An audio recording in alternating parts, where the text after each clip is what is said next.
Şaxa saziyê li Dêrezorê 5 navend ji bo wergirtina genim ji berhemhêneran amade kirin ku sê ji wan li Herêma Şamiyê ne. Navenda Firatê, navenda Mayadînê û nûjenkirina temamiya navenda Ebu Kemal.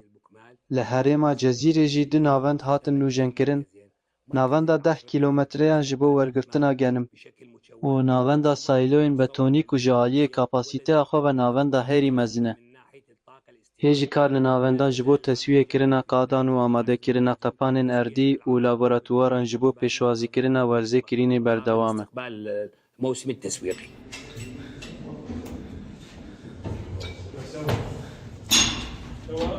كويس موسم طيب Werz baş e, lê em ji wan daxwaz dikin ku bi mazotê piştîriya me bikin.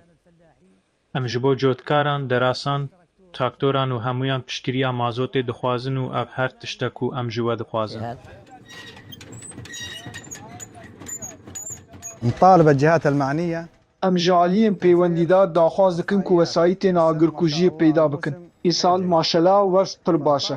Lewma em daxwaza wesayîtên agirkujiyê ji bo şewatên ku her sal li Çolistana Ebû Xeşeb derdikevin û gelek berhem dişewitîn. Em ji aliyên peywendîdar ên hikûmetê daxwaz dikin ku mazotê ji bo derasa peyda bikin. Ta ku barê ser cotkaran silib bibe û kar û xebat zêde bibe.